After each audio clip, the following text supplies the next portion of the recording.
9 hikers walked into a frozen mountain pass, and what was found later still refuses to make sense. Not because of what was there, but because of what wasn't.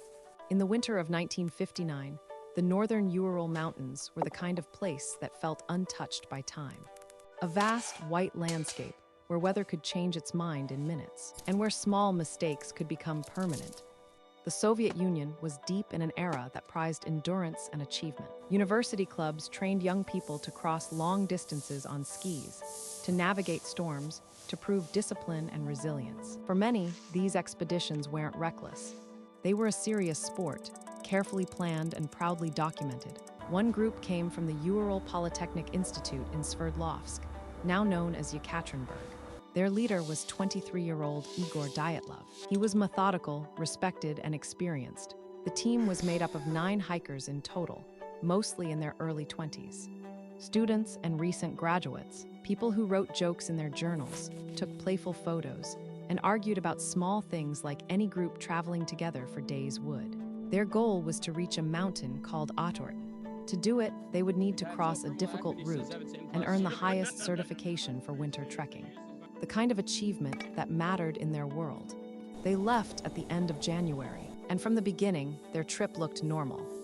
They traveled by train, then by bus, then by truck. They reached a small settlement at the edge of the inhabited world. From there, they moved forward on skis, pulling supplies, building routine walking, stopping, making camp, writing notes. One of the group, Yuri began to feel unwell early in the journey. It wasn't dramatic. It was the kind of physical problem that gets worse in the cold and the strain. On February 2nd, he turned back. He said goodbye to the others and returned to civilization alone. It was a practical decision, and later it would become something else. Because Yuri would be the only one who came home, the remaining 9 continued toward the pass. Weather reports and later analysis suggest the conditions were harsh wind, heavy snow, poor visibility. But that wasn't unusual for the northern Urals in winter. Still, the environment began to tighten around them. Cold that saps your hands through gloves. Wind that erases your tracks behind you. White horizons with no clear sense of distance. They were not beginners. They knew how to build camp, how to manage layers, how to protect their gear. They also knew that in those mountains, the safest choice is often to stop early and wait. On February 1st, something shifted. They approached the slopes of a mountain known locally as Kalet Siekl, often translated as Dead Mountain. The name alone sounds ominous, but it comes from local language and geography, not a warning label. They may have drifted off course, or they may have chosen a direct route to save time. Either way, they ended up on an exposed incline, instead of a forested area that could have offered shelter. That evening, they set up their tent on the slope. It was a strange place for a camp open to the wind, but it was done, and whatever their reasoning, it suggests they were still thinking clearly enough to make decisions, to work together to settle in. Inside the tent, they would have eaten, changed socks, organized equipment, and written more notes. They had a camera. They had a sense of humor, even then. And then, sometime during the night, everything broke from the ordinary. The next part of the story is where certainty ends and interpretation begins. Because no one witnessed what happened, we only have the traces left behind. The hikers were expected to send a message when they reached a certain point on their route. When that message didn't arrive, it wasn't immediately considered an emergency.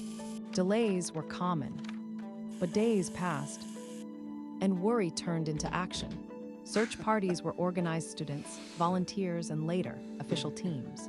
They moved into the same winter landscape the hikers had entered.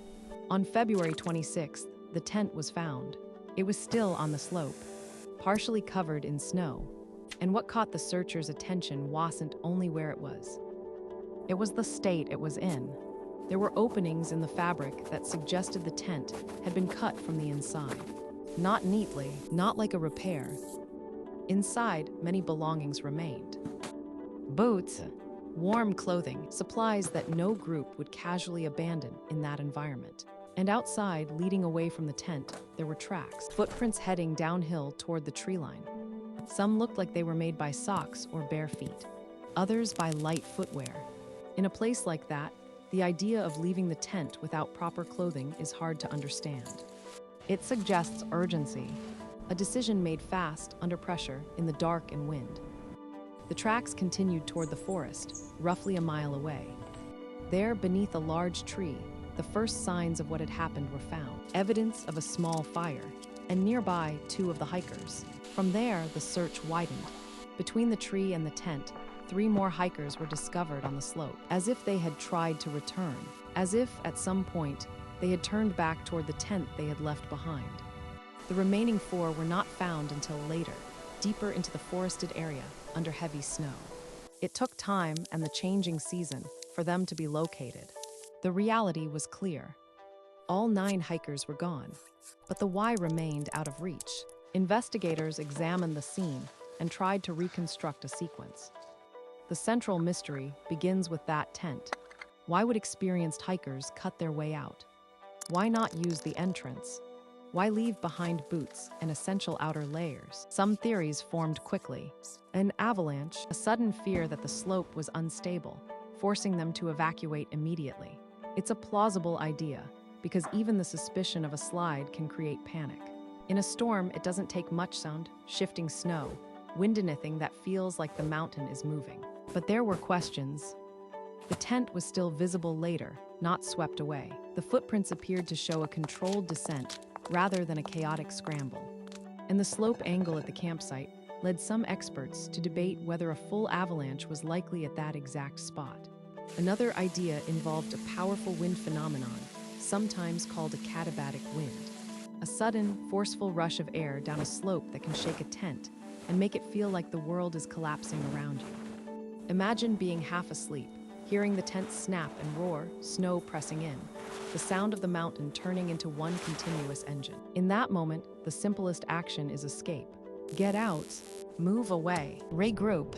Then there are theories tied to human activity, rumors of secret tests, unexplained lights reported in the sky in the wider region, the possibility of military exercises nearby. Some of these ideas grew because the Soviet system often kept information controlled. When people can't see the full file, imagination fills the gaps.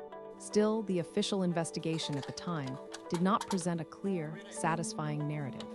It concluded that the hikers had died due to a compelling natural force, a phrase that sounds like an answer, but isn't really one. And that vagueness became fuel, because the Dyatlov Pass mystery is not just a single question, it's a chain of them. Why separate into different locations after reaching the forest? Why did some appear to have more clothing than others, suggesting items were shared or redistributed later? Why attempt to go back uphill at all, into wind and darkness, instead of building a stronger shelter where the trees offered protection? The best reconstructions suggest a sequence like this. Something alarmed them in the tent.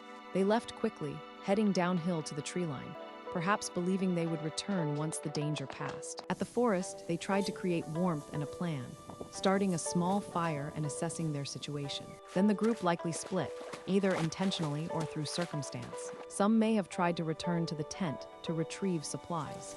Others may have moved deeper into the woods, seeking better shelter from wind. In that scenario, the tragedy becomes not a single catastrophic moment, but a series of narrowing options. Each decision made sense at the time, each step taken with imperfect information. And winter patiently did the rest. In the months and years after, the story didn't settle. It spread. Families asked for clarity.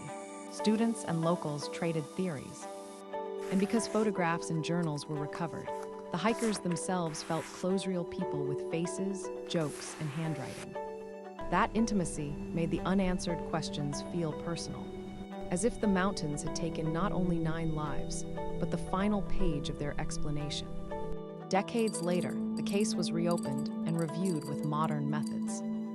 Researchers revisited weather patterns, terrain modeling, and the physics of snow movement. Some recent analyses have suggested that a small delayed snow slide something between a dramatic avalanche, and nothing at all could have created the initial panic. Others still favor extreme wind and weather as the trigger, combined with disorientation and the deadly logic of exposure. None of these theories are clean, but perhaps that is the point. The Dyatlov Pass mystery endures because it sits at the intersection of human confidence and nature's indifference. These were not careless people chasing thrills. They were trained, organized, and prepared. And yet, preparation has limits.